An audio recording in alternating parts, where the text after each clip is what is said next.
tengok sebentar kaitannya dengan kebijakan pendidikan di kita.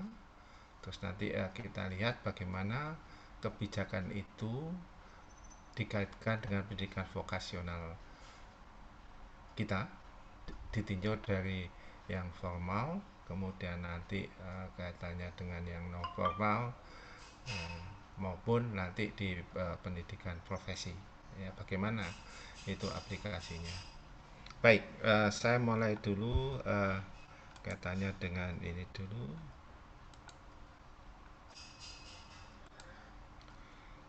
Bisa dilihat nggih anu saya? Saged sampun sudah. Bisa Bapak. Ya, oke, baik. Kalau saya buatkan slideshow gini, bisa dilihat nih. Saged. Oke. Bisa, Pak. Ya, jadi saya tambahkan dari overview kemarin. Jadi ini yang paling penting bahwa pendidikan vokasional itu basisnya ada ini, competency based education dan competency based learning. Saya mengulangi lagi. Nah, yang dimaksudkan dengan competency based education itu adalah is an organization atau suatu sistem ya. Di situ to school and learning ya, di situ kita gunakan istilah student. Move ahead primarily based on demonstration of what they know and can do ya. Jadi lebih diutamakan di situ adalah they know and can do, itu intinya. Nah, maknanya apa di situ? Bahwa di situ harus mendapatkan pengetahuan dan keterampilan. Nah, kalau Anda lihat seperti ini, rather than spend time spent in class tadi, tidak diutamakan itu selalu tinggal di kelas. Dengan demikian can do itu artinya bisa di luar. Nah, proses pembelajarannya di situ adalah refer to the system itu instruction, assessment, grading, and academic that based on student demonstrating. Jadi apa yang bisa di performance ya, ditunjukkan ya, ditunjukkan oleh siswa that they have learned ya, the knowledge and the skill ya. Nah, ini yang paling penting. Jadi dia itu bisa mendemonstrasikan atau bisa memperforming gitu ya. Lebih tepatnya tidak demonstrating tapi performing.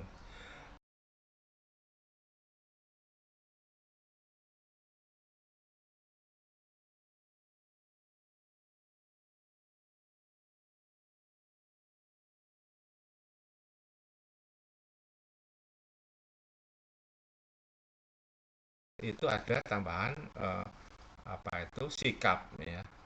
Nah, biasanya orang asing itu memahami skill itu including di situ ada kaitannya dengan sikap. Nanti kita bahas di belakang. Ini yang pertama.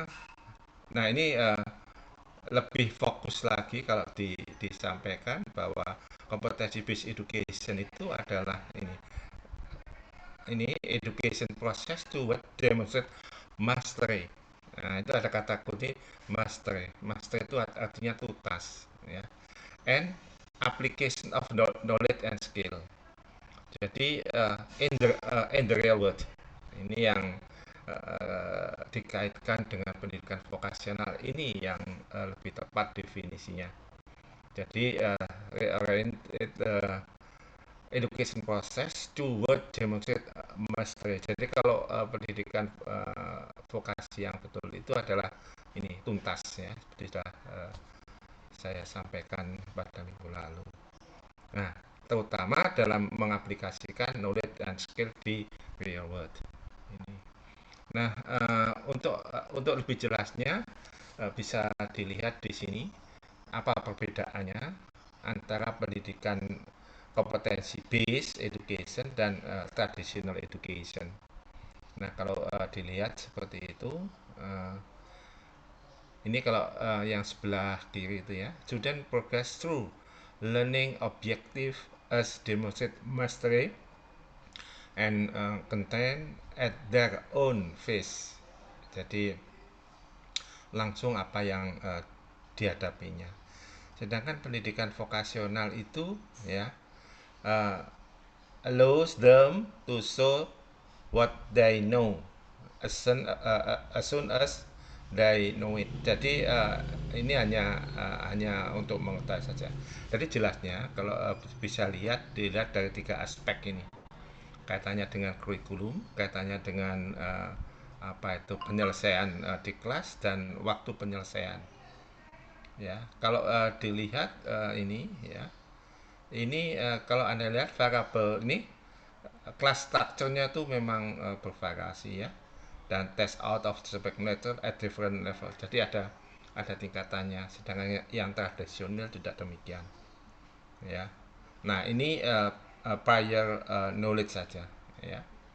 Nah, kemudian kalau dilihat dari penyelesaian kelas, ini they able ya, artinya dia bisa melakukan sesuatu. Tetapi kalau yang itu ya sudah selesai ya sudah gitu. Dia tidak bisa melakukan apa-apa karena di situ hanya just know it gitu ya. Just know it. Nah, kemudian waktu penyelesaian itu bisa bisa 3 bulan, tetapi kalau tradisional itu menempuh waktu bisa sampai 60 bulan gitu ya. Nah, kalau 30 bulan ini berarti kurang lebih kalau dibagi 12 ya kurang lebih 3 tahun ya. 3 tahun, 4 tahun gitu. Nah, ini perbedaan. Nah, pendidikan vokasional itu terletak di kompetensi based education. Ini yang perlu saya tambahkan. Nah, ini apa yang dipelajari ya? Ini combination antara teori dan practical application. Ya.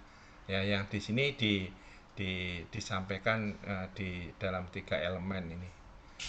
Kurikulumnya, kemudian fakultenya ini, kemudian authentic assessment ya.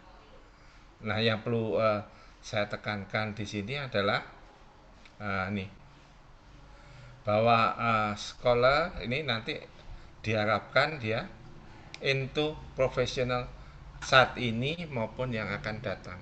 Jadi pendidikan kompetensi base itu diharapkan nanti bisa melaksanakan suatu pekerjaan baik saat ini maupun akan datang.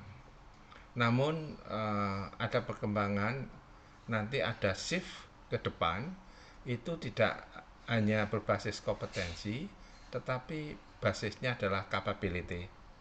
Ya, nanti bisa Anda baca bahwa ke depan itu yang dibutuhkan tidak hanya kompetensi, tetapi juga capability. Seperti itu.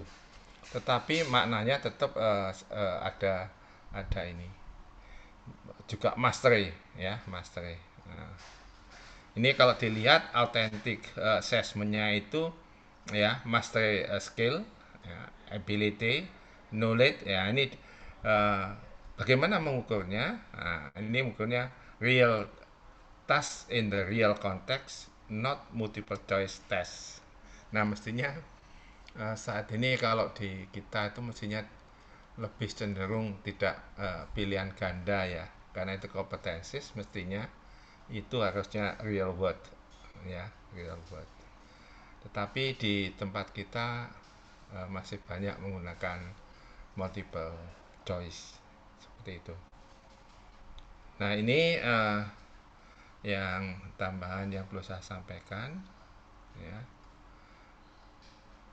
Kemudian ini kalau dilihat apa itu keunggulannya ya, keunggulannya seperti ini. Ini antara tradisional dan ini. Ini tadi sudah saya sampaikan, lebih fokus pada knowledge dan teori. Ini tambahan ya. Nah, ini kalau yang ini masih menggunakan norm kriteria norm reference, kalau ini sudah kriterian reference. Jadi kriterianya mestinya go atau no go seperti itu. Nah, ini kalau dilihat dari apa tadi strukturnya itu ya, ini dan katanya dengan pengajarannya ya, ini pembelajarannya seperti itu. Nah, ini atas dasar time base. Kalau yang ini learning center, sudah saya sampaikan kemarin, ini lebih kompetensi base itu lebih individualis, master learning dan self face, jadi langsung berhadapan. Nah, program penyelesaian program itu diukur dari finish when master, ya, when master. Nah, nah kalau yang tradisional ini finish jika uh, lulus gitu saja, ya. Tapi ini tidak tertulis, tapi bisa demonstrate. Ini tambahannya. Nah, di dalam struktur pendidikan kita itu ada seharusnya dikotomi semacam ini. Ada kelompok profesional dan ada kelompok akademik, ya. Nah, jika ditinjau dalam struktur ketenaga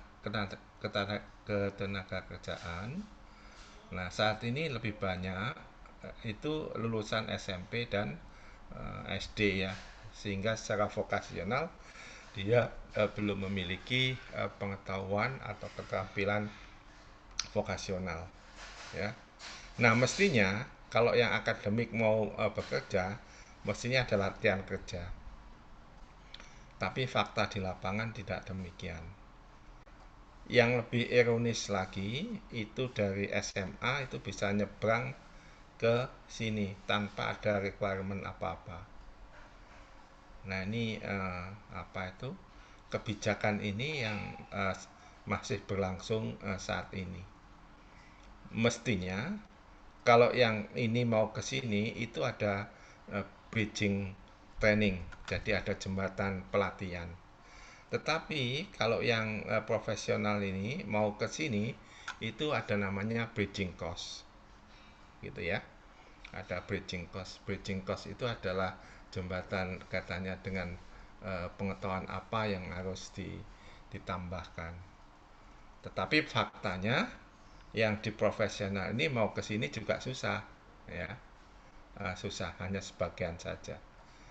Nah, kebijakan inilah yang kita sebut dengan akses dan pemerataan itu masih belum terjadi di kita. Ini yang tambahan yang perlu saya sampaikan. Nah, sedangkan di pendidikan kita itu harusnya menganut ini piramida skill pengembangan karir, ya. Jadi ini lebih menggunakan istilah pendidikan vokasi, tetapi diarahkan di sekolah itu kaitannya dengan karir and technical education. Nah, mestinya minimal di sekolah itu harus memiliki fundamental skill seperti ini. Jadi yang harus dikuasai itu adalah basic skill, yang di situ adalah kemampuan listening, kaitannya dengan reading, writing, speaking, dan math, ya. Ini. Kemudian ada thinking skill, ya. How to learn, how to create, how to solve problem, making decision, ya. Ini adalah salah satu thinking skill yang dibutuhkan. Nah, terutama kaitannya dengan solve the problem itu sangat penting dalam pendidikan vokasi. Demikian juga pada fundamental skill, keterampilan yang diharapkan bisa dibentuk, itu ada yang kita sebut dengan ini tadi yang saya sampaikan. Jadi keterampilan itu di dalamnya ada sikap, gitu, yang kita sebut dengan personal qualities. Nah, personal qualities itu adalah responsibility, ya, kaitannya dengan integritas, percaya diri, Nah, ini katanya dengan moral itu juga, ya, katanya dengan karakter dan loyalitas.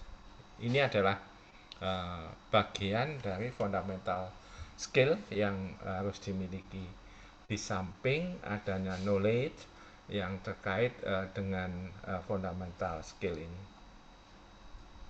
Nah, kemudian juga ini generate work skill.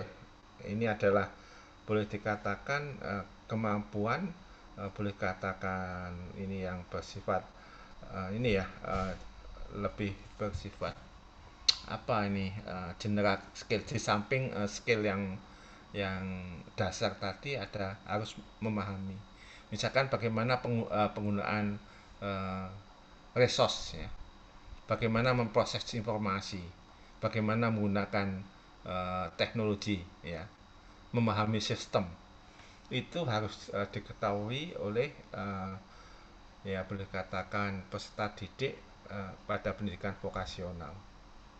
Apalagi di masa mendatang memproses informasi ini yang boleh dikatakan saat ini tersedia big data gitu ya. Data berserakan di mana-mana.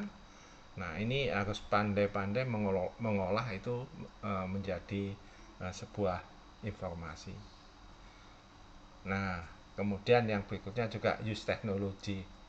Kemarin sudah kita diskusikan bahwa pendidikan vokasional itu ada dua pokok, yaitu menggunakan teknologi dan menggunakan pendidikan vokasional itu sendiri. Ya, ini. Nah, di luar ini lebih spesifik, itu orientasinya ketika nanti ini pembahasan ini lebih difokuskan pada outcome, ya, outcome. Jual mimpi, jual janji, banyak pembeli yang antri. Dompet tipis boleh jadi, tapi terlihat susah paling anti. Kini penampilan beda, bagai hoax kau beredar. Kau tenar bersinar jadi selebriti yo. Kalau tidak percaya bisa lihat video. Lihat aku yang paling terbuli. Sikapku terpuji, aku yang paling peduli. Kalau banyak follow, endorse banyak mengikuti. Atur persepsi masih aku pegang kemudi. Ketik pasal lintang yang dimiliki analitis. Tambah seru clickbait, tanda seru terketik. No normal, do it asas informal. Dari layar kaca gaya hidup aku obral. Mana lagi yang dicari hati. Teknisi itu ahli itu. Yang ingin saya tanyakan yang bagian dari bagan antara SMA dan SMK di situ itu menjadi apa, di tengah-tengah itu sesuatu yang sama. Apakah itu artinya bahwa baik dari SMK atau SMA itu memang mempunyai potensi yang sama untuk bekerja di suatu bidang, meskipun yang satu mempelajari suatu profesi, yang satu mempelajari sesuatu yang umum. Ya, itu yang ingin saya tanyakan, Prof. Terima kasih. Ya, oke, terima kasih. Jadi sebetulnya kalau dilihat ini ya bagannya ya, ini kan ya, slide-nya bisa dilihat. Iya, sudah. Nah, oke, ini tak anukan, kecilkan dulu ya. Ini saya kecilkan dulu sebentar, supaya saya bisa mengoret-oret ya. Bentar.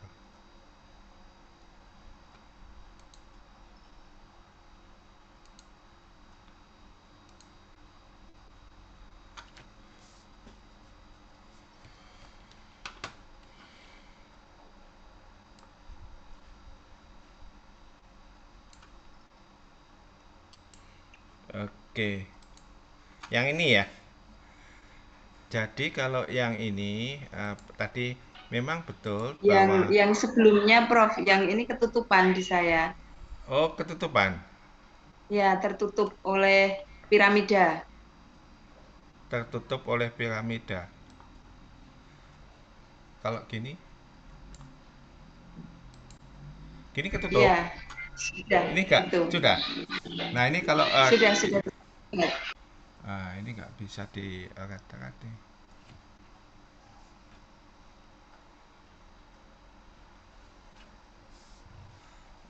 Saya nggak bisa oret-oret sebentar. Ini tak.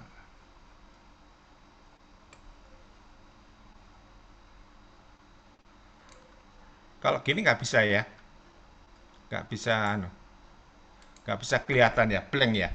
Bisa, Bro. Bisa ya? Terlihat dengan jelas, terlihat jelas. Oke. Nah, yang ini sebetulnya memiliki kesempatan yang sama ya. Jadi antara SMA dan ini SMK itu memiliki kesempatan yang sama di dalam bekerja. Tetapi seharusnya kalau dia mau bekerja ke sini ya, ada suatu jembatan yang kita sebut dengan ini bridging cost. Ini ada bridging bridging training namanya. Jadi seharusnya tidak bisa bekerja gitu ya. Jadi tidak bisa bekerja langsung, harus melewati proses bridging training dulu. Tetapi fakta di lapangan tidak demikian, gitu kan? Fakta di lapangan tidak demikian. Demikian juga kalau ini mau melanjutkan ke sini, ini mestinya harus ada bridging cost. Ya, seperti itu. Tetapi fakta yang, ini juga demikian. Kalau mau masuk ke sini, masuk ke sini, mestinya harus ada bridging training gitu. Tapi fakta di di ketenaga kerjaan kita lebih banyak yang SMA dibandingkan yang pendidikan vokasional, kan demikian. Ya enggak. Jadi ini suatu boleh dikatakan kebijakan yang seharusnya diperbaiki. Nah, apa yang harus bridging training apa yang harus diberikan kepada lulusan SMA sebelum bekerja di ini sebagai juru teknik. Seperti itu hanya penjelasannya. Nah, kebijakan tentang ini itu masih belum ada. Ya. Demikian juga mestinya kalau kita lihat ini, kalau D1 itu bisa langsung D2, ini ada D3. Ini seharusnya ada suatu program yang kita sebut dengan MEME ya, MEME. MEME itu adalah multi entry, multi entry, multi exit. Harusnya gitu. Yang di sini sebetulnya yang diilhami dengan apa yang kita sebut dengan RPL, Recognition Prior Learning. Nah, adanya program ini. Tetapi yang ini isu kebijakan ini dilakukan akhir-akhir ini, ya, RPL ini, termasuk mulai di UNJ ini melakukan RPL ini, ya, seperti itu. Yang dilaksanakan itu kebetulan masih ada di program S1. Demikian jawaban saya, bisa dipahami? Sakit Prof. Meskipun tadi sudah disampaikan juga idealnya memang ini belum ideal gitu ya Prof ya. Karena kalau melihat dari bagan ini kan kesempatan yang seharusnya untuk anak-anak SMK itu bisa terebut oleh anak-anak SMA yang melakukan plus kursus itu tadi. Iya. Ya, faktanya memang demikian, atau bahkan tidak ada proses bridging training, jadi langsung diterima. Nah, diterima juga, baru di situ dilakukan suatu proses pelatihan sesuai dengan keinginan perusahaan. Nah, inilah ironi pendidikan vokasi di kita, gitu. Matur nuwun. Ya, oke. Masih ada yang lain? Masih ada yang lain?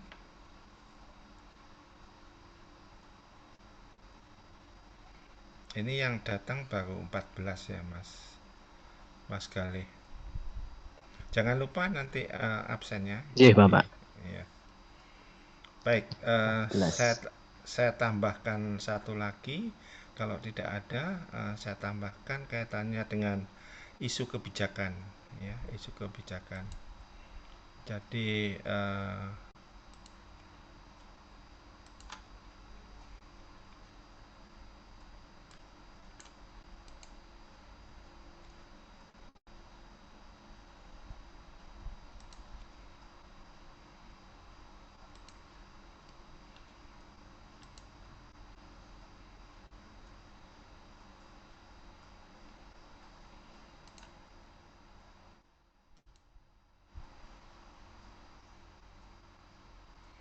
Oke, bisa dilihat slide saya. Jelas. Oke, Jelas, nggih. Bapak. Nggih. Oke, baik. Topik yang hari ini mestinya kaitannya dengan isu kebijakan. Saya rangkum menjadi satu, yaitu isu kebijakan pendidikan di Indonesia.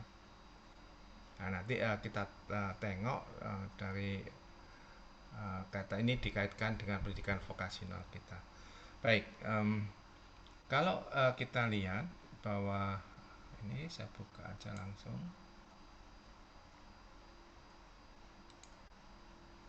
Ya. Kebijakan pada prinsipnya itu ada 3 aspek yang dilihat. Ya, ini nanti tolong nanti dikaji yang sesuai dengan apa RPS kita. Nanti isu kebijakan itu umumnya dilihat dari 3 aspek pokok ini. Yang pertama kaitannya dengan akses dan perluasan kesempatan. Yang kedua kaitannya dengan mutu dan relevansi. Nah, kemudian yang ketiga adalah manajemen pendidikan itu sendiri. Ya, ini yang pokok yang kaitannya dengan kebijakan yang harus kita lihat 3 aspek ini. Nah, apa masing-masing itu saya coba untuk melihatnya. Apa itu akses dan perluasan kesempatan? Intinya adalah bahwa isu kebijakan itu harusnya ini bagaimana semua warga negara dapat menikmati kesempatan pendidikan. Ya, ini. Nah, kalau Anda lihat saat ini adalah pendidikan di kita menikmati kesempatan ini masih belum merata gitu ya. Nah, kalau Anda lihat antara di Jawa dengan ekstrimnya itu di Papua misalkan, itu jauh sekali kesempatannya.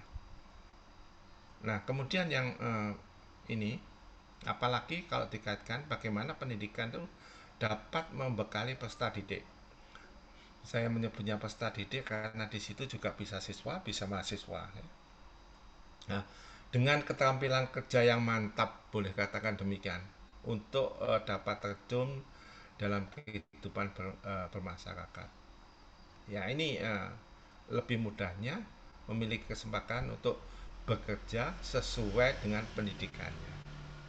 Nah, ini yang belum merata. Nah, nanti kita lihat bagaimana nanti itu kaitannya dengan pendidikan ini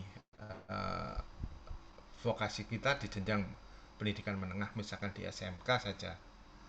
Apakah ini akses dan perluasan kesempatan ini mendapatkan perhatian ditinjau dari kebijakan pendidikan, gitu ya.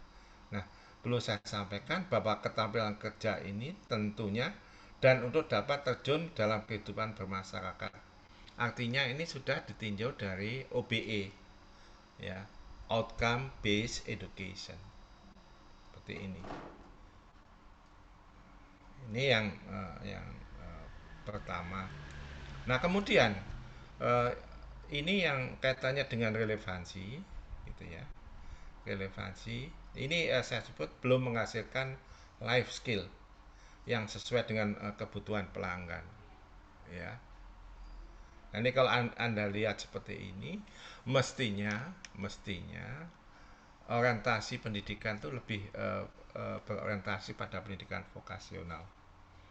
Ada kebijakan yang lalu itu akan diubah student body-nya ya, student body-nya itu menjadi 70 pendidikan vokasional, kemudian yang 30 pendidikan umum.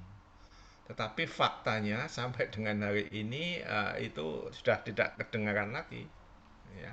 Kebijakan student body mau mengubah 70 menjadi menjadi 70 dan 30. Apa yang menjadikan kendalanya? Ternyata di situ adalah katanya dengan manajemen pendidikan. Ya, nanti kita lihat. Nah, kemudian pendidikan yang belum berbasis pada masyarakat dan potensi daerah. Jadi sebetulnya ada peluang mengembangkan pendidikan vokasional itu berbasis ini ya. Ada yang menamakan itu vocational village ya. Vocational village artinya desa apa itu? Desa vokasi gitu ya. Ya. Nah, di situ ada timbul teknopark itu. Nah, itu harapannya seperti itu ya sebetulnya. Nah, kemudian belum optimalnya kemitraan dengan dunia usaha dan industri. Ya, ini ya yang jelas bahwa belum bisa terbangun. Kemarin sudah saya sampaikan, memang filosofi pendidikan vokasional kita itu, pendidikan vokasi kita itu tumbuh dari keinginan pemerintah. Ya. Sedangkan di negara lain, pendidikan vokasional tumbuh karena itu sinergi antara dunia usaha dan industri. Ya. Seperti di Jerman itu seperti itu ya. Di kita berbeda sekali. Sehingga kalau dilihat belum optimal kemitraan dunia usaha dan industri. Kalau di sejauh ini yang pernah saya baca bahwa di Jerman itu ada insentif pajak bagi perusahaan atau industri yang boleh dikatakan berpartisipasi dalam kerjasama dengan sekolah, ya seperti itu. Ini yang kaitannya dengan relevansi. Nah, kemudian intinya Pak, kalau kita lihat itu seperti ini ya di dalam struktur kebijakan kita. Kalau Anda lihat bahwa di sini itu kan ada implementasi dan penyempurnaan ini ya standar nasional pendidikan. Ya. Standar nasional pendidikan oleh ini, tapi ini terdengar sudah hilang kan ya Badan Standar Nasional Pendidikan kita. Nah, kebijakannya sudah hilang. Nah, kita lihat aja standar nasional pendidikan kita yang ada 8 itu selama ini kan belum dipayungi oleh undang-undang, boleh katakan demikian. Ya, ada standar tetapi tidak dilindungi oleh undang-undang. Dengan demikian sangat lemah. Nah, kemudian yang lain yang bisa Anda lihat itu katanya dengan penjaminan mutu. Ya. Ini juga masih masih belum penjaminan mutunya masih ya banyak isu dulu SMK pada rame-rame termasuk di FT juga standar ISO gitu ya. ISO ya, ISO kan gitu. Nah, sehingga sifatnya hanya bersifat administratif saja. Tetapi di dalam implementasinya tidak melaksanakan mutu yang standar itu. Nah, kemudian akreditasi juga demikian. Akreditasi masih belum terlaksana dengan baik gitu ya. Belum, artinya masih by dokumen lah, boleh katakan demikian. Seperti itu. Nah, untuk itulah maka ini ada yang harus dilakukan. Perbaikan sarana dan prasarana. Nah, ini kelihatannya mustahil gitu ya di kita, terutama pendidikan vokasional. Ya. Di FT aja dari dulu penambahannya tidak cukup signifikan. Program studinya terus bertambah, tapi perbaikan sarana dan prasarannya masih belum signifikan. Nah, ini terus semacam ini perlu dikembangkan pendidikan pendidikan vokasional yang berbasis keunggulan lokal. Nah, ini bisa kalau Anda mau mengkaji lebih dalam itu silahkan mengkaji ini sebagai tesis mungkin ya. Ini menarik sekali. Ya. Nah, kemudian ini pembangunan sekolah yang boleh katakan taraf internasional gitu ya.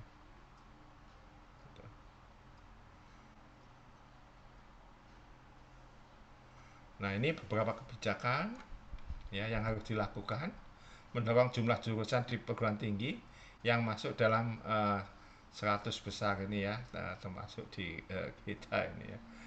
Jumlah ini properti kejuruan dan profesi ini ya, ini yang tadi juga akan kita diskusikan katanya dengan kebijakan. Ada 3 ini kan, kejuruan, vokasi. Vokasi itu termasuk politeknik gitu ya. Nah kemudian ini apa itu, peningkatan jumlah publikasi ilmiah dan haki. Nah kalau Anda lihat seperti ini lebih cenderung ini adalah di perguruan tinggi. Nah kemudian yang tidak kalah pentingnya adalah ini, pemahaman pengembangan guru, mungkin tidak ada guru ya, mungkin dosen juga ya, sebagai profesi ya. Nah sebagai profesi itu tidak disadari bahwa seorang guru itu mempunyai 3 tugas utama, yaitu yang pertama adalah mengajar, mendidik, dan melatih ya. Mengajar, mendidik, dan melatih. Nah kadang-kadang di kita itu hanya banyak mengajarnya, melatihnya kadang-kadang tidak dilengkapi oleh sarana yang memadai ya. Melatih itu kan sebetulnya lebih cenderung bagaimana dengan sikap di dalam bekerja. Nah di dalam bekerja di tempat kita, pendidikan vokasional kita, yang paling sederhana saja tidak dilengkapi dengan APD ya. APD, alat pelindung diri ya, yang mana itu sebetulnya dasar dari the nature of the work yang sudah saya sampaikan kemarin. Ini ya, kalau dilihat seperti ini kebijakan di pendidikan kita ya masih jauh dari harapan ya, seperti itu. Ini baru katanya dengan mutu dan relevansi. Nah kurang lebih nanti bisa dilihat ya, ini sebetulnya satu contoh misalkan mutu pendidikan itu bisa dilihat dengan HDI, Human Development Index ya, dan Global Competitiveness Index ya. Sebetulnya kalau ada waktu bisa di-searching, ini Competitive Index tahun 2020 ini gimana gitu, HDI-nya. Yang ini juga demikian.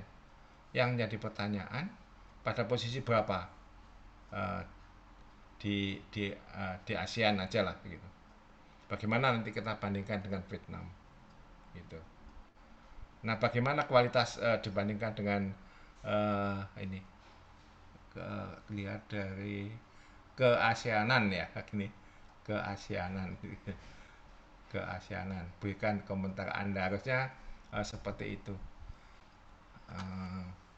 Mau dilihat sekarang atau bisa dilihat ya? Kalau mau lihat bisa saja nanti coba dilihat itu Indonesia pada HDI tahun 2020, Indonesia pada posisi keberapa dari berapa negara di dunia. Bisa dilihat sambil saya jelaskan, nanti bisa dilihat ya. Kemudian nanti ada Bapak juga dilihat aja dari Vietnam ya. Ini kalau saya anukan.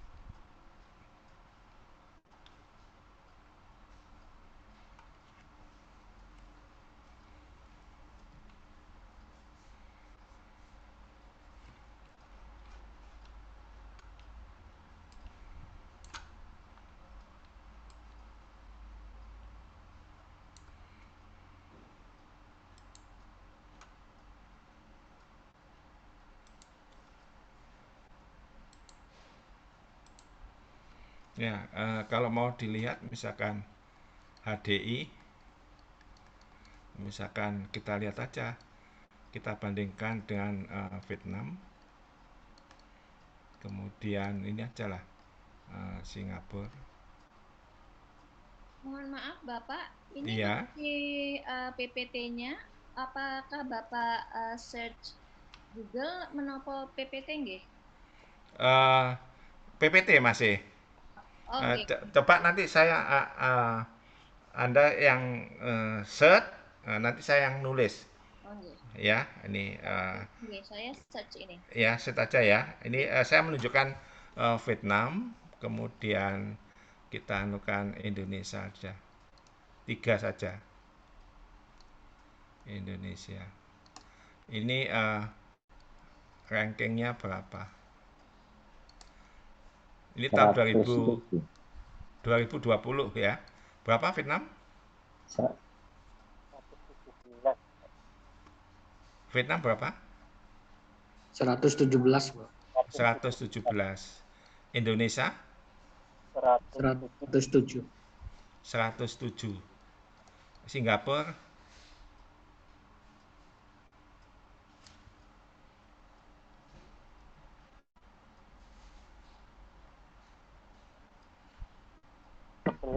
11. Berapa? 11. 11, Bro. 11. 11. Betul, Singapura 11 ya. Oke, betul. Iya. Oke, ini ranking HDI ya. Ini kalau ranking ranking ini CGI-nya tahun 2020 ya. Ini 2020.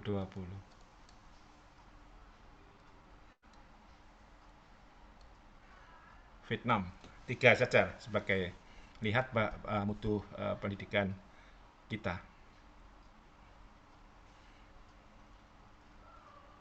CGI. Ini kalau CGI itu katanya dengan ekonomi.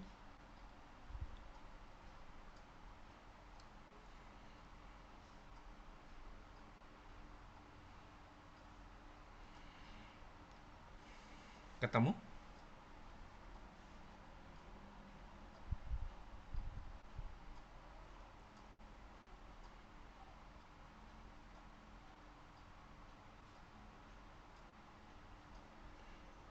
Singapura aja dulu yang mudah biasanya. Misalkan ditulis saja CGI Indonesia, CGI 2020 Indonesia gitu mungkin.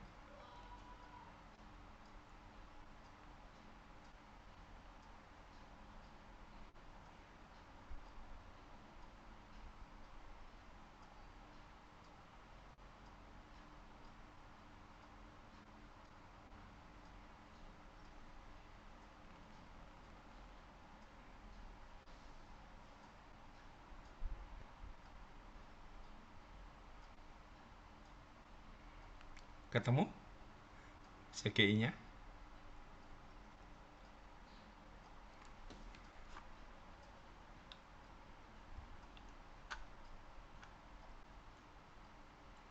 Halo, berapa?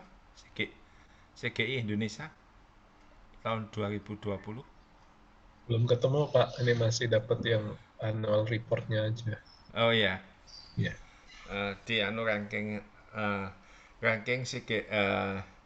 ranking CGI Indonesia 2020 mungkin.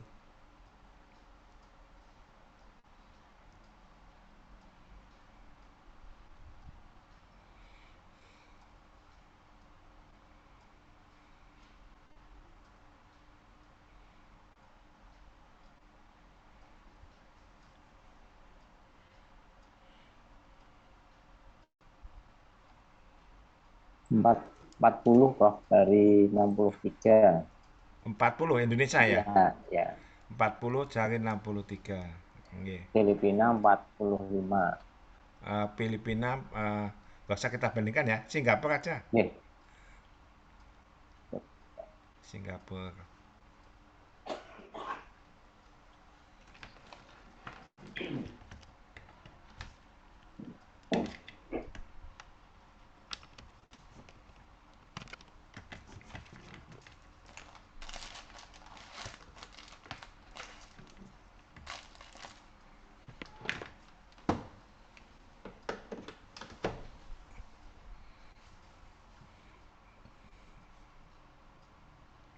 Singapura kalau tidak 10-an.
GCI-nya Indonesia itu ranking berapa ini ya?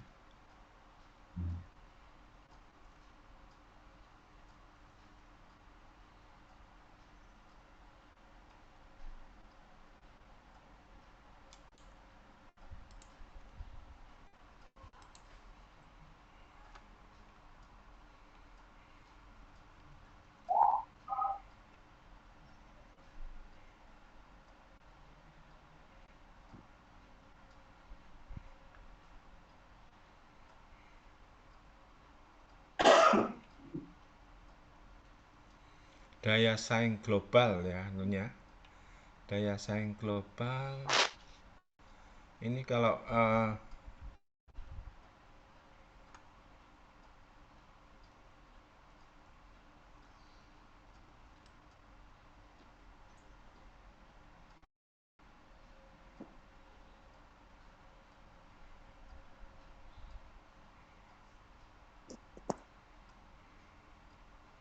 ini saya mendapatkan yang ini ya,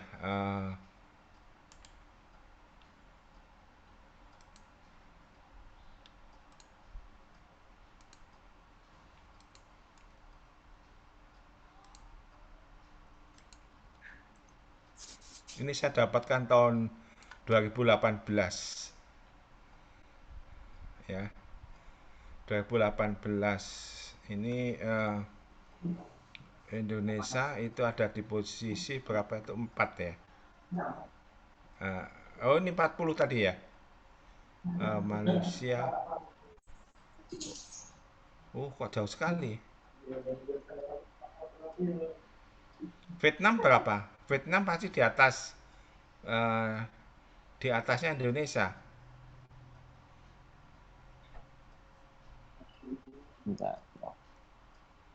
Ini Indonesia punya urutan keempat di ASEAN setelah Singapura, Malaysia 27. Kelihatannya ini salah ini anunya. Nemukan. Atau gini saja ya, dilihat. Ini kalau dilihat dari apa itu HDI, bisa dilihat ya anunya, slide saya. Tulisan tangan saya bisa dilihat. Belum ada. Belum, Prof. Bapak? Oh, belum. Belum. Sebentar.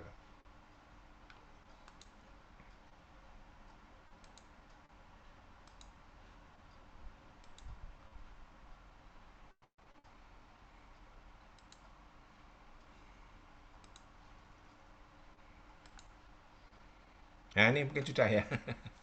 Sampun. Ya, ini kalau kita lihat bahwa posisi Indonesia ada di 107 dari 100 berapa itu? 180-an kalau nggak salah ya. 180-an berapa. Nah, kalau dilihat dari Singapura jangan dibandingkan gitu ya. Karena kalau dilihat itu pengembangan SDM di Singapura itu lebih baik gitu ya. Nah, di kita itu hampir sama dengan Vietnam lah gitu. Vietnam itu 117 ya. Nah, sedangkan kalau kita lihat itu indeks GCI-nya itu Global Competitiveness Index itu ini hampir kalau nggak salah dengan Vietnam itu 2 kalinya gitu ya secara ekonomi ya. Dengan demikian kalau Singapura itu kalau nggak salah 4 atau sampai di bawah 10 lah gitu, atau bahkan 2 ya, saya coba nanti dilihat. Artinya bahwa ini relevan antara ini CGI ini dan ini di Vietnam, di Singapura maksud saya. Nah, kalau di Singapura juga Anda lihat bahwa pendidikan vokasi itu menjadi pilihan, gitu, menjadi pilihan. Oke, ya, ini nanti silakan aja dikaji lebih lanjut.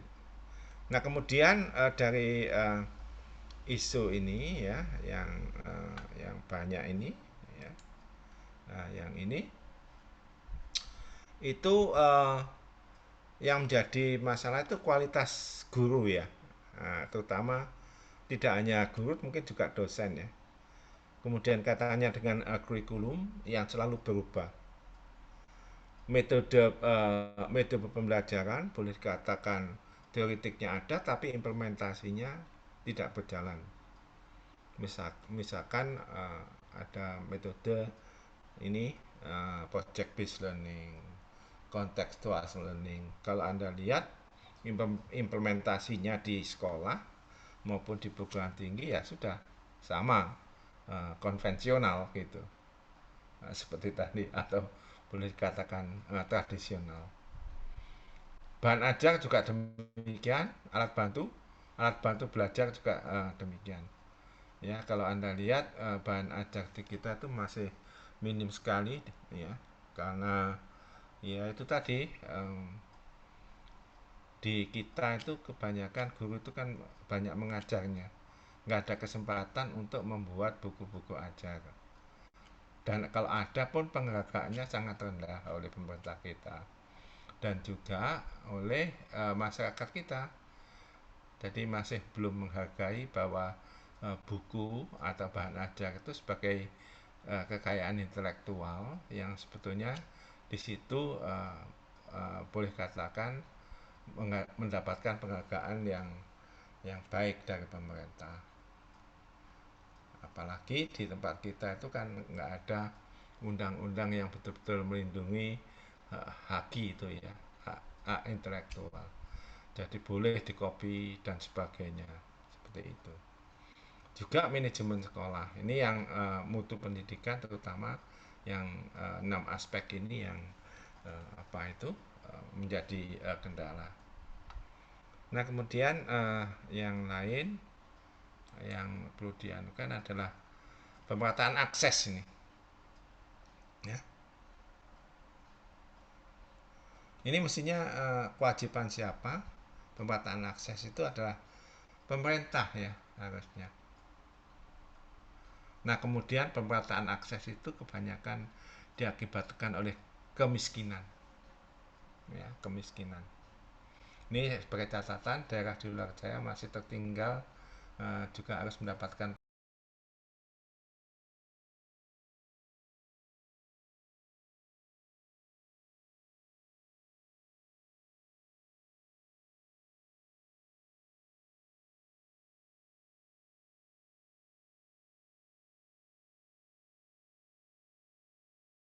daerah dan antar kelompok masyarakat. Ya, ini yang belum dapatkan. Nah, kemudian yang terakhir ini kaitannya dengan ini efisiensi, manajemen dan efisiensi. Ada 5 aspek ya, 5 aspek ini yang belum. Nah, kinerja dan kesejahteraan guru masih belum optimal. Ini saya munculkan gurunya aja karena cukup banyak ya jumlahnya. Kelihatannya kalau di level dosen tidak banyak kecemburuan kelihatannya. Nah, ini proses pembelajaran itu masih bersifat konvensional, meskipun di situ sudah dikenalkan berbagai model pembelajaran. Kemudian tadi kaitannya dengan tadi sudah saya sampaikan, jumlah dan kualitas buku yang ditulis oleh pendidik kita itu masih terbatas. Kemudian kaitannya dengan anggaran juga demikian. Mutu SDM yang mengelola pendidikan ini masih rendah. Ya, kalau dilihat seperti itu, ini kaitannya dengan manajemen. Jadi kaitannya dengan tadi yang terkait dengan akses tadi. Nah, kemudian apa yang harus efisiensi anggaran sebagai contoh ini ya. Nah, kalau Anda lihat alokasi anggaran pendidikan selalu ini mengemuka di publik ya. Nah, tapi mutu dan perluasan pemerataan masih belum ini ya, belum merata boleh kata. Meskipun pemerintah sudah mengalokasikan 20% dari APBN, tapi faktanya masih belum dapat meningkatkan mutu pendidikan kita. Ya. Nah, masih Anda lihat di situ banyak kebocoran ya. Tidak disertai dengan upaya efisiensi. Seperti itu. Nah, yang lain bisa dilihat ini kaitannya dengan ini ya. Nah, kalau bisa memang ini biaya pengelolaan di organisasi pendidikan ini harus ditekan seminimal mungkin ya. Sehingga dana itu bisa disalurkan. Ya, tadi sudah saya sampaikan, ini kalau bisa memang 20% itu harus disertai dengan efisiensi. Banyak boleh dikatakan itu ada pos-pos anggaran yang tidak efisien gitu. Nah, yang lain ini dari sekian itu masalah mendasar ini saya bisa mengklasifikasikan akarnya sebetulnya ada dua ini. Ya, jadi saat ini kurang seimbang antara belajar berpikir kognitif dan perilaku belajar yang afeksi tadi.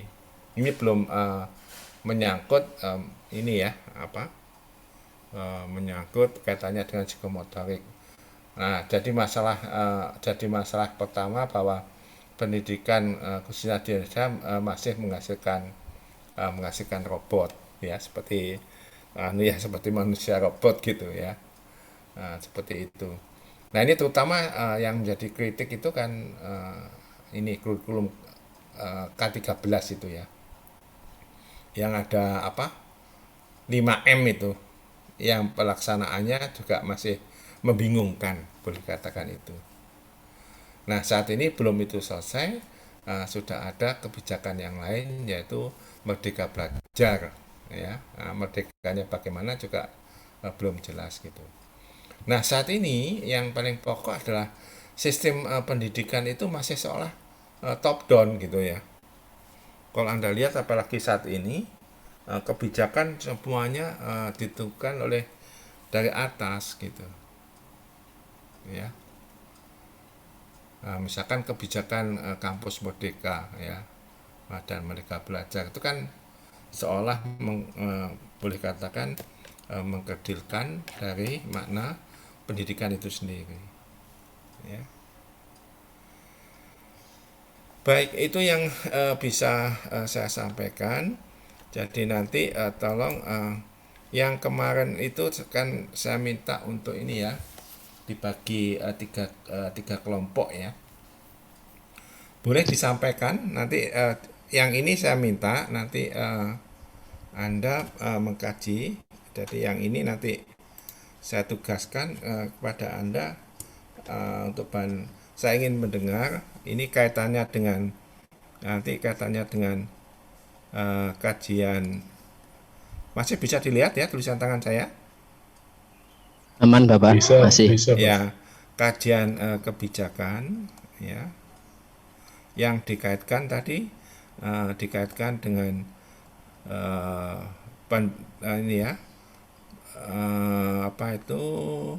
pendidikan vokasional di pendidikan formal ya. Nah, ini kemudian yang pertama, yang kedua pendidikan vokasional di tingkat ini ya, boleh katakan pendidikan luar sekolah. Ini katanya dengan diklat lah gitu. Nah, kemudian yang ketiga katanya dengan pendidikan vokasional, katanya dengan ini profesi. Silakan aja nanti kalau bisa dilihat dari guru misalkan, atau dari yang jelas dokter gitu ya, atau akuntan misalkan, itu kan profesi ya. Nah, bagaimana kebijakan ini dalam rangka ini terutama dikaitkan dengan kebijakan vokasional.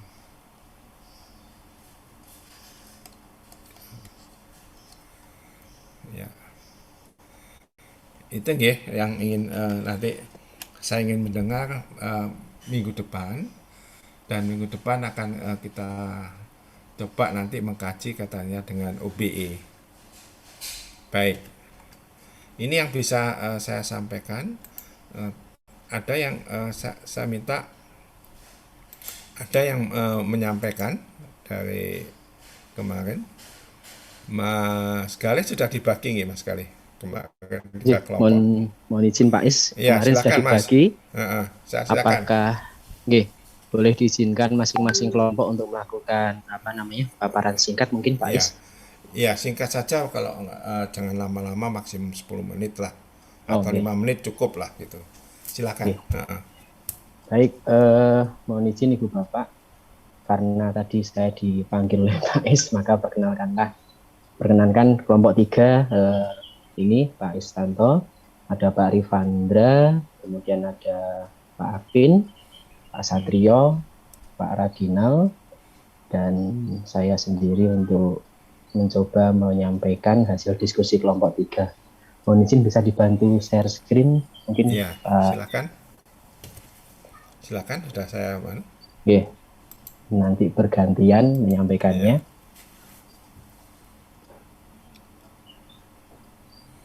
Baik, terima kasih Pak Admin. Mohon izin Pak Istanto, ini kelompok 3 kemarin kami berembuk berdiskusi untuk membandingkan implementasi pendidikan vokasional khususnya di negara kita, dilihat dari 6 sudut pandang ataupun cakupan, dibandingkan dengan negara yang kami pilih ini adalah salah satunya negara Cina. Semoga tidak sama dengan kelompok-kelompok lain. Mohon izin untuk yang pertama mungkin saya sampaikan dulu, nanti akan dilanjutkan oleh Pak Bin dan lain-lain. Yang pertama dari aspek masyarakat, berdasarkan dari kelompok kami, untuk di Indonesia sendiri masyarakat masih beranggapan bahwa pendidikan kejuruan, baik itu di SMK maupun di Politeknik, itu sebagai pilihan kedua dibandingkan SMA. Ini sejalan dengan hasil penelitian yang dilakukan oleh teman-teman ASDP tahun 2019. Seperti yang disampaikan Pak Istanto tadi, ada kebijakan untuk proporsi jumlah SMA dengan SMK. Memang ada tren peningkatan itu pada waktu masa eranya almarhum Pak Bahrun. Itu ada peningkatan, akan tetapi hingga saat ini perlu kita ketahui bersama, data dari rilis BPS dan dari hasil kajian tersebut, trennya semakin menurun. Artinya bahwa kebijakan itu tidak dikawal hingga ke eksekutornya. Kemudian yang kedua, tren saat ini mulai mengalami perbaikan seiring dengan perhatian pemerintah terhadap SMK. Perlu kita ketahui juga dengan adanya Inpres itu tahun 2016, di situ terkait dengan revitalisasi sekolah menengah kejuruan. Di situ setiap kepala daerah diwajibkan untuk membuat roadmap pengembangan sekolah vokasi di masing-masing daerah. Harapannya roadmap itu akan menggandeng juga beberapa industri, dan di Impres itu juga menyertakan beberapa kementerian, lembaga terkait yang berkaitan dengan SMK ataupun pendidikan vokasional. Nah, kami coba bandingkan dengan di Cina. Di Cina ini respek masyarakatnya memiliki dukungan penuh karena pendekatannya berbasis pada sosioekonomi masyarakat. Dan pada tahun 90, ini yang saya sempat membaca minggu lalu juga cukup terkejut bahwa anggaran untuk pendidikan itu sudah mencapai 13,1% dari belanja negara. Karena memiliki mimpi di tahun 96 itu minimal 80% SDM-nya itu sudah terampil. Nah, ini juga saya coba untuk gali lagi dari data yang dirilis oleh atasé di Kementerian Cina. Itu di tahun 2019 anggaran untuk pendidikan di Cina itu mencapai 5 triliun yuan. Padahal 1 yuannya itu adalah Rp2.000, sehingga 10 juta triliun rupiah. Nah, ini tidak sebanding juga jika dibandingkan dengan di Indonesia. Memang benar 20% Pak Istanto, akan tetapi pada tahun 2019 itu saya lihat lagi ternyata mayoritas besar adalah transfer ke daerah untuk pembayaran upah maupun sertifikasi guru dan pendidik lainnya. Sehingga yang digunakan untuk benar-benar real untuk pengembangan terkait dengan pembelajaran itu hanya mencapai 7,31%, artinya hanya sekitar 36 triliun dibandingkan dengan Cina itu mencapai 10 juta triliun rupiah. Nah, itu dari aspek masyarakat. Kemudian yang kedua, monggo bisa dilanjutkan oleh Pak Bin. Terima kasih.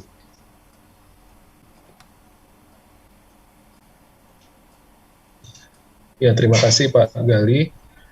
Kami melanjutkan pada aspek yang berikutnya, yaitu aspek ekonomi. Dalam hal ini pemerintah Indonesia berusaha untuk meningkatkan pembangunan infrastruktur secara menyeluruh. Artinya, jika dikaitkan dengan pengembangan pendidikan vokasional, dengan adanya pembangunan di infrastruktur, maka akan menyerap tenaga kerja yang lulus misalkan dari sekolah menengah kejuruan atau dari politeknik. Kemudian pembangunan infrastruktur bertujuan untuk menekan biaya operasional, distribusi barang dan bahan. Jika dikaitkan atau dibandingkan dengan pemerintah Cina telah mengembangkan sistem perekonomian pada usaha mikro dengan padat karya. Artinya negara kita Indonesia berusaha untuk meningkatkan pembangunan baik dari sisi ekonomi, kemudian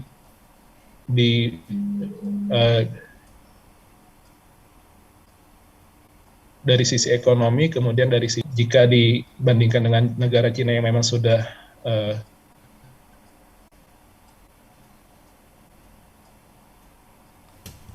berpengalaman, maka sudah memiliki akar yang kuat untuk mengembangkan pendidikan vokasionalnya. Aspek berikutnya mungkin akan dijelaskan oleh Pak Satrio, silakan Pak.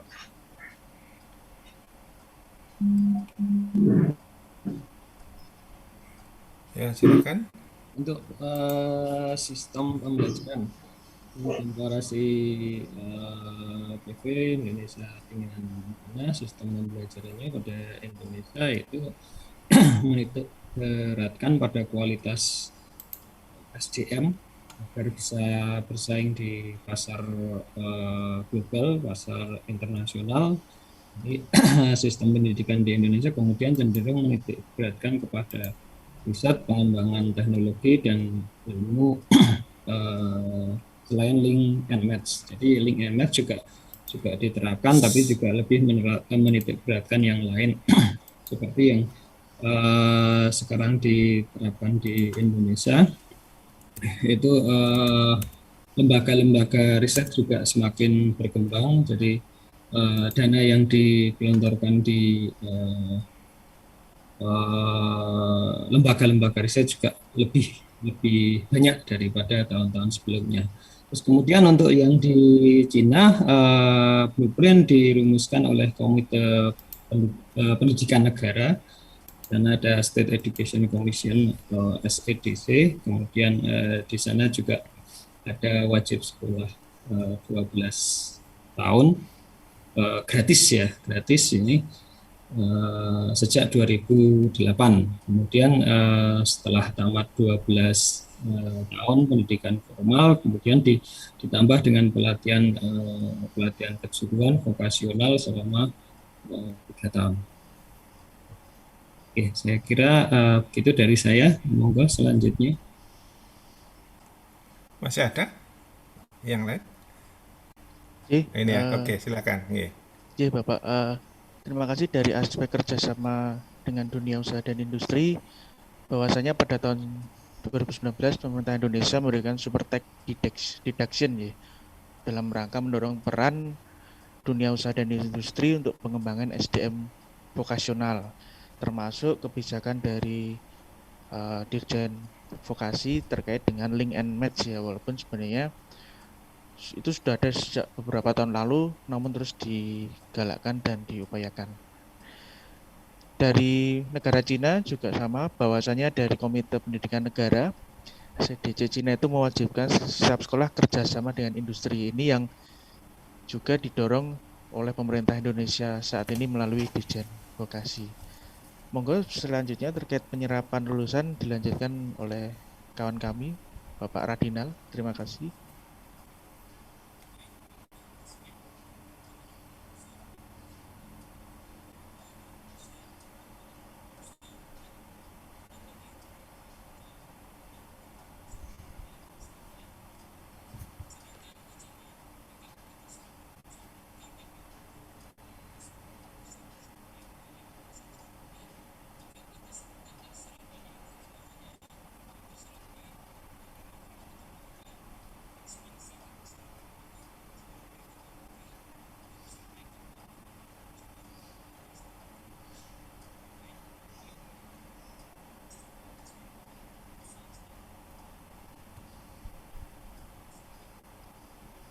Baik, terima kasih Pak Radinal. Mohon izin Ibu Bapak semuanya. Mungkin sekian diskusi ringkasan dari kelompok kami, kelompok 3. Ada kurang lebihnya mohon maaf, dan monggo bisa dilanjutkan di kelompok 2 atau kelompok 1. Begitu Pak Istanto? Terima kasih. Ada 2 yang saya tadi menarik gitu ya. Yang tadi tax deduction tadi. Tetapi faktanya masih belum belum berhasil gitu ya. Belum berhasil menarik minat dunia usaha dan industri. Kenapa demikian? Karena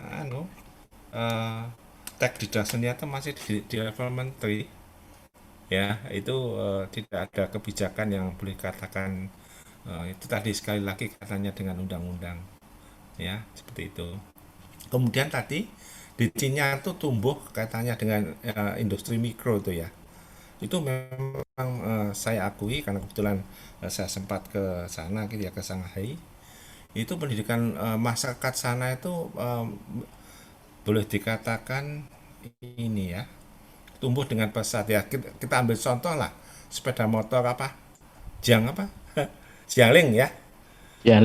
Ya, ternyata itu memang benar, itu adalah sebetulnya home industry. Sehingga kalau itu dijual di Indonesia, mau cari spare part-nya ada kemungkinan tidak pas gitu. Karena di sana tidak dibutuhkan akurasi, tetapi dibutuhkan misalkan kalau beli sepeda motor Jepang itu bisa 5 tahun, kalau di Cina itu paling enggak bisa tahan cuma 1 tahun gitu ya. Karena harus beli lagi 3 itu ya, harganya nanti sama dengan motornya Jepang. Tapi kan terus baru gitu loh. Itu teknologi kiatnya Jepang seperti itu. Ya samalah kalau kita lihat HP gitu ya. HP itu kan teknologinya selalu boleh katakan update gitu ya. Dibandingkan dengan Samsung atau apa itu lebih baik beli Realme ya daripada nanti beli Samsung ya. Seperti itulah. Ternyata itu tumbuh. Dan yang menarik lagi bahwa di sana itu tidak boleh masyarakat itu misalkan di bidang pertanian tidak boleh misalkan di sana yang ada sektor-sektornya itu. Daerah ini hanya boleh menanam kubis. Daerah ini hanya boleh itu buah-buahan semacam itu.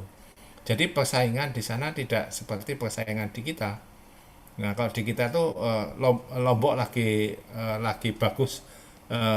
bagus harganya, semuanya nanam Lombok, begitu panen harganya jatuh semacam itu. Kalau di Cina dan di Thailand tidak terjadi demikian. Itu komen saya. Nah, dengan demikian kalau Anda lihat tadi pendidikan vokasi tadi di Cina itu ya, sekarang ini maju pesat betul Mas Galih. Jadi itu cita-citanya itu boleh katakan investasi untuk pendidikan vokasi memang betul-betul ditanamkan di Jepang. Di Cina.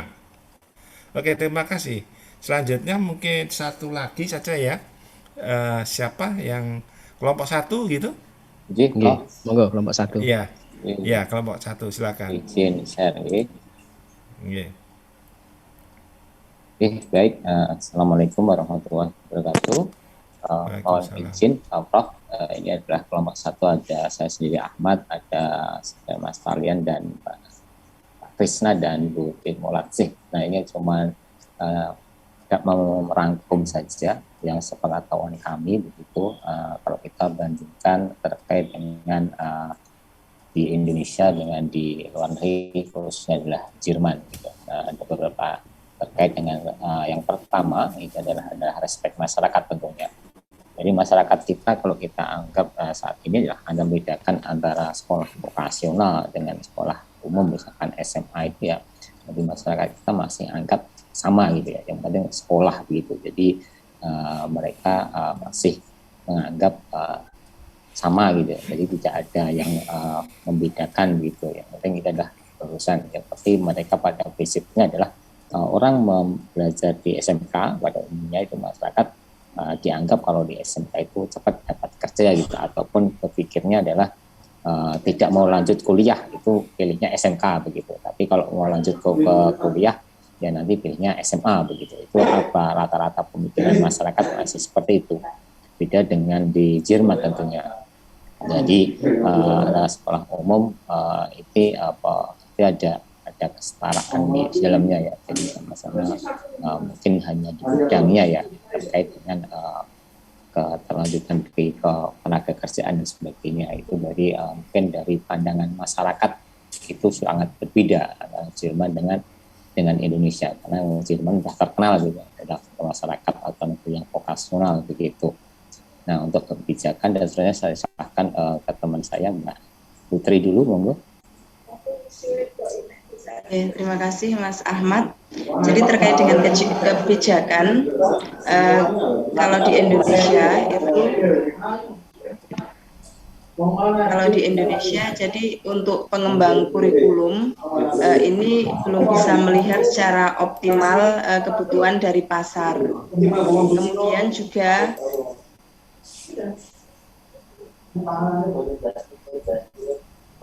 ya, mohon maaf suara dari mana Nyi? Sudah saya matikan, sudah silakan. Ya silakan. Terima kasih.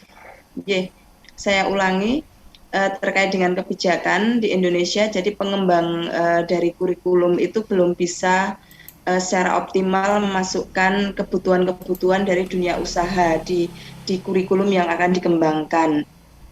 Kemudian dari sisi lain dari jurusan-jurusan di SMK atau di sekolah vokasi itu juga beberapa sudah tidak relevan, tetapi memang dari pemerintah tidak bisa melakukan banyak hal karena itu juga misalnya akan ditiadakan itu terkait juga dengan bagaimana penanganan sekolah itu sendiri, tenaga pengajarnya, sarana prasarana dan lain-lain itu.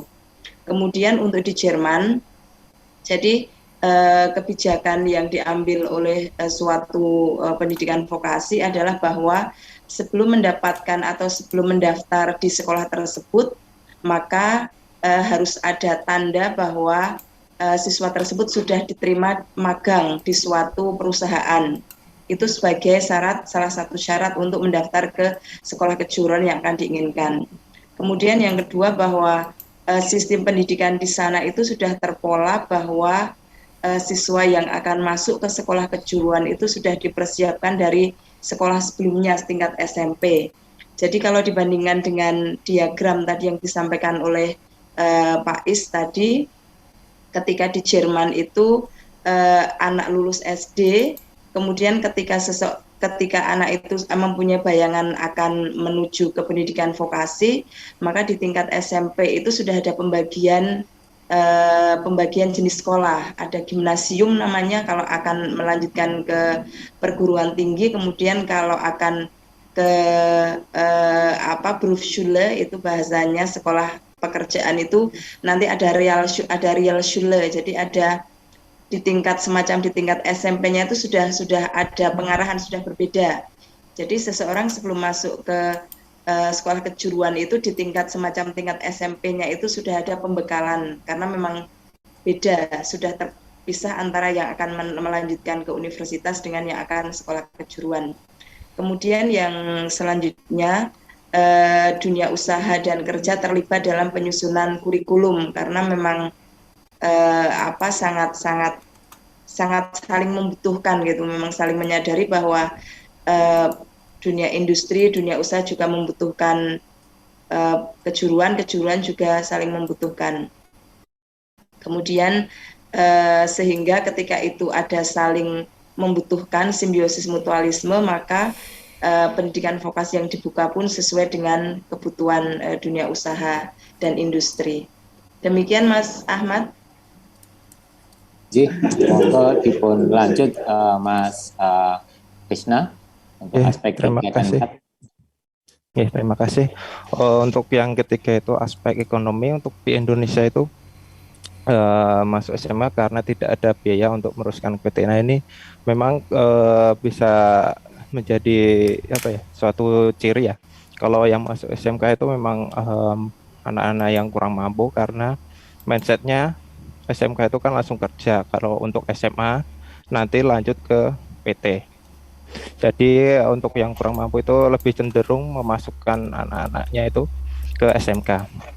Untuk yang di Jerman, SMK atau SMA itu punya nilai yang setara. SMK arahnya ke profesi tertentu, SMA arahnya ke penugasan akademik tertentu.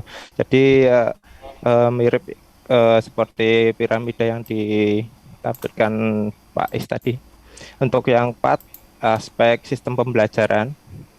Untuk di Indonesia praktek jauh lebih sedikit daripada teori. Nah ini memang benar ya. Apalagi di sini prakteknya di sekolah masih belum di industri ya. Jadi memang suasana nyata dengan industri memang masih belum sepenuhnya terpenuhi. Untuk di Jerman praktek jauh lebih banyak daripada teori. Nah ini persentasenya bisa sebanyak 90% banding 10% ya.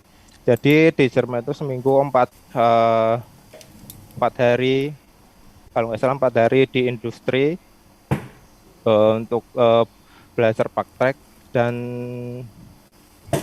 2 hari itu di sekolah untuk belajar teori. Dan yang selanjutnya itu magang di Indonesia, magang praktek hanya dilaksanakan di akhir semester atau di akhir tahun ajaran, sedangkan di Jerman ini sudah memakai dual system ya. Jadi di sini magang lebih banyak dan magang dilaksanakan langsung di industri dan teori di sekolah. Untuk yang selanjutnya magang di Indonesia magang dianggap sebagai latihan kerja, dan di Jerman praktek magang adalah bekerja. Jadi memang di Indonesia kebanyakan ya magang hanya sekedar magang aja untuk memenuhi pembelajaran. Jadi ketika selesai magang ya sudah, nanti bingung mau cari kerja. Ketika lulus sekolah bingung cari lulus kerja. Kalau untuk di Jerman nanti ketika lulus langsung bisa terserap oleh industri tersebut. Ya untuk selanjutnya monggo Mas Ahmad. Oke, monggo yang terakhir Mas Valian, monggo untuk terkait kerjasama Dudi dan juga bisa menambahkan secara rangkuman secara keseluruhan. Monggo Valian. Baik, terima kasih Pak Ahmad. Mengenai kerjasama dengan Dudi, jika Indonesia ini hanya memiliki ijazah yang dimiliki lulusan itu bersifat umum. Ya, jadi tidak heran kalau misalkan lulusan SMK, misalkan lulusan SMK mesin, otomotif atau TIK itu kadang-kadang juga belum tentu bekerja ya sesuai dengan bidang tempat dia bersekolah dulu. Nah, sedangkan di Jerman ini lulusan sudah memiliki sertifikat ya keahlian tertentu ya, dan kemudian banyak perusahaan juga mendirikan sekolah kejuruan untuk mempersiapkan calon tenaga kerjanya. Nah, ini selaras juga dengan yang tadi sudah mungkin saya sedikit menyinggung yang sudah disampaikan oleh Mas Radinal atau Mas Ahmad tadi mengenai super tax deduction ya. Jadi data yang kami dapatkan itu dari pegawai pajak langsung, karena kebetulan kami pengabdian masyarakat tahun kemarin itu mengenai super tax deduction. Dari sekitar ratusan ribu ya industri yang ada di Indonesia ini yang memanfaatkan super tax deduction itu baru 14. Ya, jadi bisa dibayangkan ya 1%-nya saja tidak ada. Nah, sedangkan di Jerman yang menerapkan dual system atau kalau di Indonesia dulu kita sebut dengan PSG ya atau pendidikan sistem ganda, ini sudah memiliki analisis biaya investasi hingga 3 tahun. Mungkin kalau boleh saya share screen.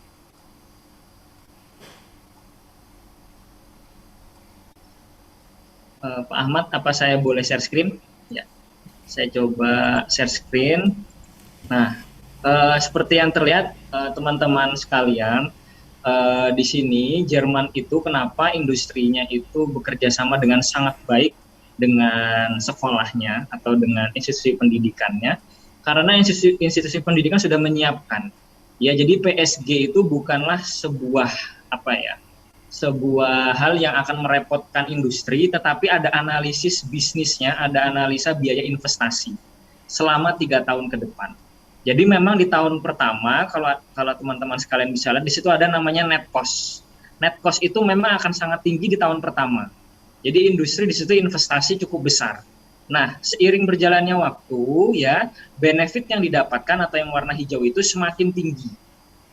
Ya, semakin tinggi, dan di tahun ketiga itu net cost-nya menjadi sangat rendah dan benefitnya itu sudah sangat tinggi. Nah, benefit ini apa saja sih sebenarnya?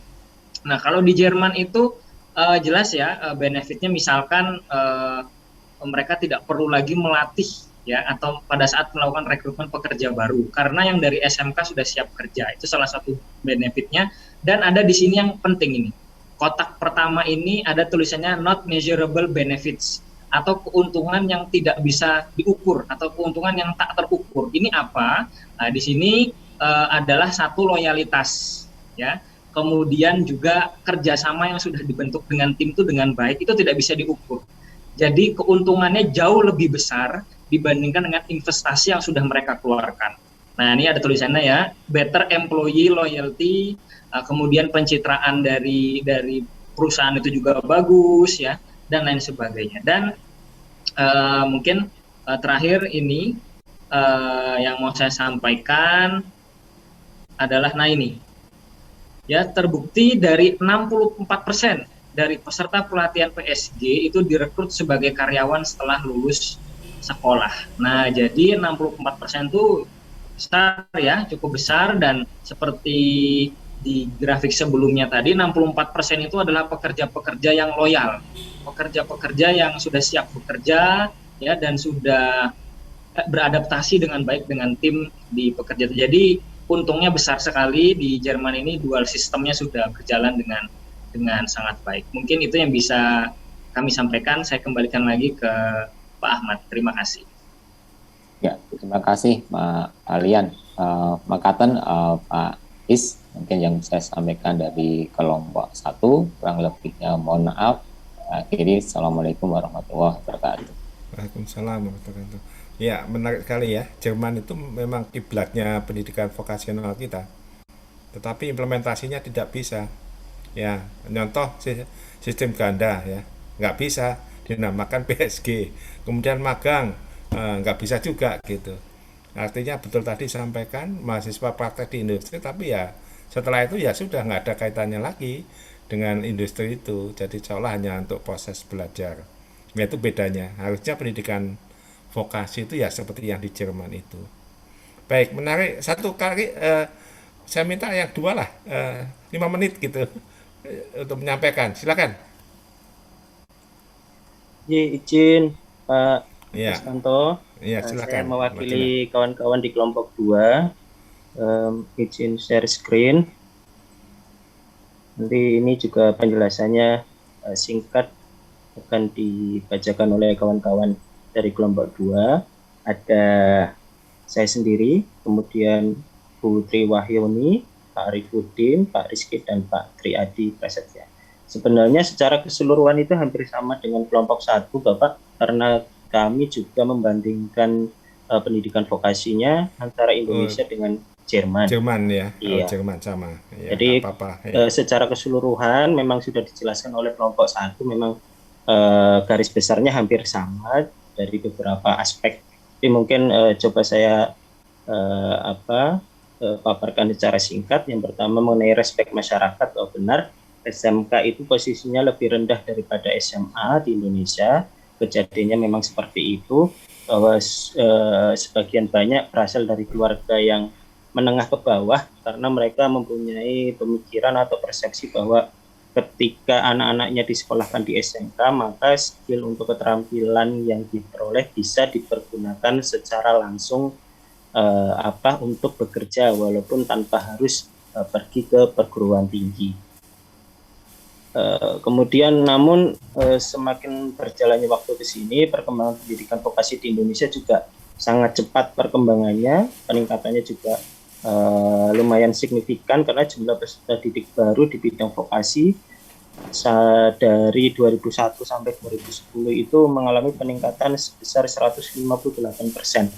Dari 2010 saja peningkatannya sebesar itu, maka di tahun 2020 saya belum menemukan datanya, tapi kemungkinan akan semakin banyak karena di tahun 2013 ada sekitar 1,9 juta calon pendaftar yang memperebutkan angka 1,5 juta tempat duduk di lembaga pendidikan vokasi.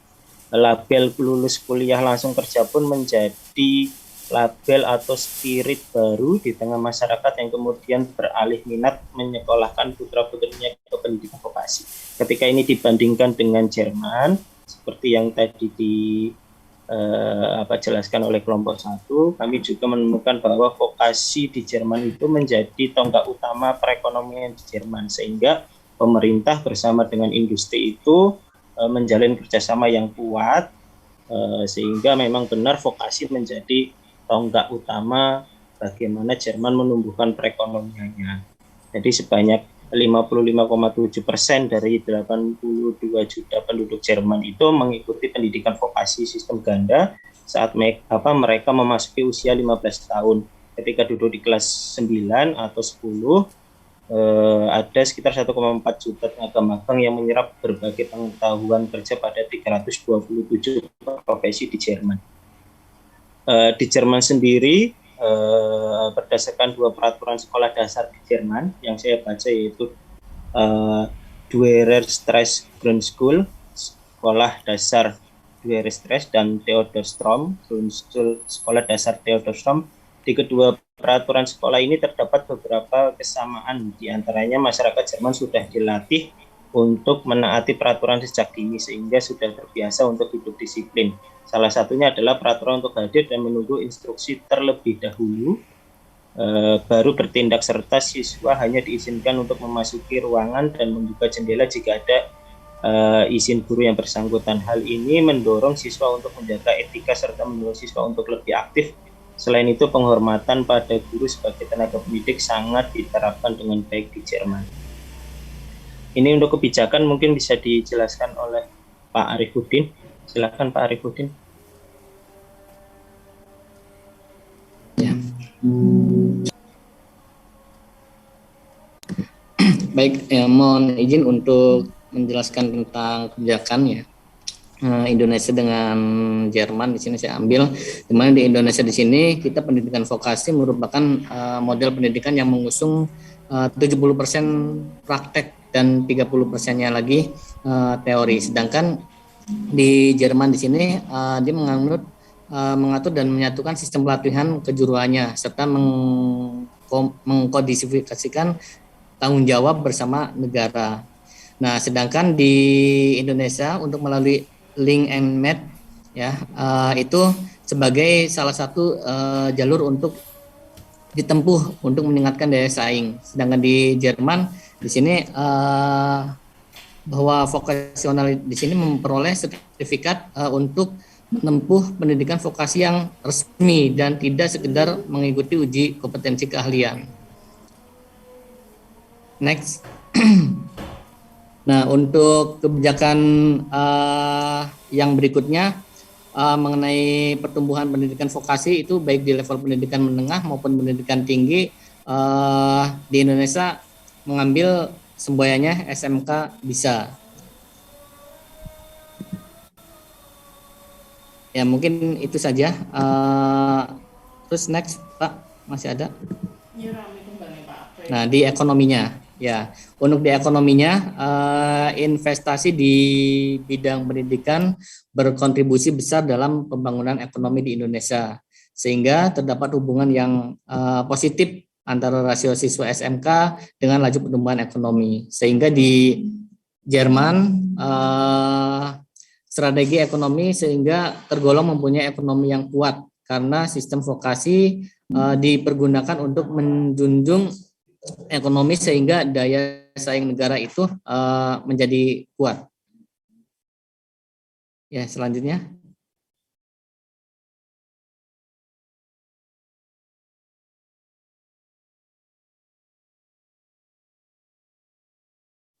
Monggo dipersilakan Pak Triadi. Baik, terima kasih. Saya akan memaparkan tentang garis besar sistem pembelajaran di Indonesia dan di Jerman. Di Indonesia secara umum, secara general ya, dideskripsikan bahwa pendidikan vokasi menyiapkan tenaga kerja terampil dapat berwirausaha mengisi lowongan pekerjaan. Kemudian ada tipe 5, pendidikan vokasi di Indonesia, sekolah menengah kejuruan, madrasah aliyah kejuruan, akademi komunitas, politeknik, universitas, dan balai latihan kerja. Ini pendidikan vokasi di Indonesia. Sedangkan di Jerman ada namanya Ausbildung, program pendidikan dan pelatihan vokasi di Jerman yang kualitas lulusannya diakui di seluruh dunia, karena di sana menerapkan tadi sudah dipaparkan kelompok sebelumnya sistem ganda ya, jadi program pelatihan keterampilan sekolah sambil bekerja. Nanti lulusan programnya mendapat sertifikat dan juga gelar Fachkraft atau tenaga ahli. Gelar dan pengalaman mengikuti program ini diakui di seluruh negara. Jadi pendidikan Ausbildung dilaksanakan di sekolah profesi. Biasanya kebanyakan perusahaan di Jerman membuka program ini. Jadi sudah ada kerjasama yang erat antara pendidikan vokasi dengan perusahaan. Itu bedanya di Indonesia tadi. Kita kalau setelah kerjasamanya hanya sebatas magang, setelah itu tidak ada ikatan lagi. Itu mungkin itu tentang sistem pembelajaran pendidikan vokasi di Indonesia dan di Jerman. Baik, selanjutnya silakan Pak Rizky. Baik, terima kasih. Melanjutkan perbandingan pendidikan vokasi di Indonesia dan di Jerman. Dalam hal ini kerjasama dengan dunia usaha dan dunia industri. Untuk di Indonesia itu kerjasamanya dengan dunia usaha dan dunia industri itu pada aspek untuk magang industri. Jadi seperti tadi bahwa siswa itu atau peserta pendidikan vokasi itu magang itu nanti hanya untuk sebagai ya syarat kelulusan saja. Tapi untuk dilanjutkan untuk penyerapan sebagai tenaga kerja itu masih minim. Kemudian masih sangat diperlukan penyelarasan kurikulum SMK atau pendidikan vokasi dengan dunia usaha, dunia industri. Dan saat ini juga masih dalam proses atau sedang membangun adanya konsep teaching factory. Sementara untuk di Jerman sendiri, kerjasama dengan dunia industri itu juga sudah menjadi salah satu strategi dari perekonomiannya. Jadi kerjasama dengan antara pemerintah dengan industri itu sudah sangat-sangat kuat, sudah sangat terbentuk dengan baik, sehingga lulusan yang dihasilkan dari pendidikan vokasi itu tentu saja sangat profesional, berkualitas, dan yang paling penting adalah diakui oleh dunia internasional. Ini yang penting. Jadi kemampuannya, skillnya, kemudian sertifikat kelulusannya itu diakui oleh setidaknya Uni Eropa, dan ini sangat berdampak pada perekonomian negara. Lanjut, perbandingan mengenai penyerapan lulusannya. Ya, mungkin ini melanjut yang tadi. Jadi kalau di Indonesia itu sebetulnya penyerapan tenaga kerja itu masih terbendung pada lapangan kerja dan kesempatan kerja. Jadi misalnya ada banyak lapangan kerja yang tersedia pun, itu juga belum tentu pekerja atau calon pekerja itu dapat langsung diterima untuk bekerja. Padahal permintaan tenaga kerja itu juga sebetulnya sudah banyak dimensi-dimensinya yang dapat diukur, dan secara kuantitas, kualitas, lokasi dan waktu itu semua sebetulnya sudah ada dimensi-dimensinya yang dapat diukur, dan sebetulnya bisa untuk dimasuki tenaga kerja. Tetapi sebagai contoh, kategori-kategori dalam permintaan tenaga kerja itu ada sektor formal, ada informal, ada publik, private, ada profit dan non-profit, dan sektor primer, sekunder, tersier, dan seterusnya. Tapi untuk pemenuhan tenaga kerjanya itu masih belum optimal, karena belum ada kejelasan secara mendetail untuk bagaimana sebetulnya secara teknis dari pemerintah ini memberikan suatu aturan main atau rule untuk bagaimana proses penyerapan lulusan dari pendidikan vokasi. Sementara kalau dibandingkan dengan Jerman, ya dia fokusnya selalu meningkatkan kualitas SDM. Itu dimulai dari tadi Ausbildungnya tadi itu selalu meningkatkan kemampuan, termasuk salah satunya bahasa asing. Kemudian untuk menjadi peserta didik vokasi yang terbaik, maka dibuat aturan main atau rule atau teknis pelaksanaannya itu sangat jelas, dan tentu sangat menarik untuk peserta didik itu sendiri. Dimulai dari gajinya itu sendiri standarnya sudah jelas bahwa seorang lulusan vokasi itu nanti kalau bekerja itu gajinya itu antara 800 sampai 1.100 euro per bulan, itu bruto. Kemudian sudah otomatis tercover oleh asuransi. Kemudian hak-hak sebagai tenaga kerja seperti hak cuti dan lain-lain itu juga ada. Kemudian yang paling penting adalah ini, mereka itu memiliki kesempatan berkarir itu tidak hanya di Jerman. Kalau kesempatan berkarir dan studi lanjut di Jerman itu kan ya sudah pasti, karena ini di negaranya. Tapi yang penting itu selain memiliki kesempatan berkarir dan studi lanjut di Jerman, mereka itu juga memiliki kesempatan berkarir di seluruh negara di Uni Eropa. Jadi karena tadi memang sudah sangat erat kaitannya dengan pemerintahan, dengan ekonomi, sesuai dengan ekonominya itu sendiri. Kalau di Uni Eropa itu kan menggunakan satu mata uang, yaitu euro. Satu uang euro itu ya laku di semua negara Uni Eropa. Nah, dalam hal ini vokasi juga begitu. Sertifikat kelulusan yang ada di sebuah negara, kalau dalam hal ini di Jerman, itu dia juga seperti mata uang euro itu, dia juga laku di semua negara-negara, khususnya di Uni Eropa. Jadi memang sertifikatnya ini tidak sekedar sertifikat kelulusan, tapi ini benar-benar laku ibaratnya untuk berkarir atau mencari pekerjaan di semua negara-negara di Uni Eropa. Seperti mata uang euro itu sendiri laku di semua negara di Uni Eropa. Mungkin itu yang bisa saya sampaikan. Mungkin bisa dilanjutkan Bu Flo untuk merangkum dan menutup presentasi dari kelompok kami. Monggo Ibu Flo.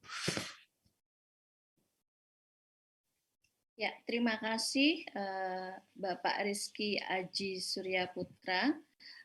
Kami dari kelompok 2 mencoba untuk merangkum dan juga merujuk pada feedback dari Bapak Is.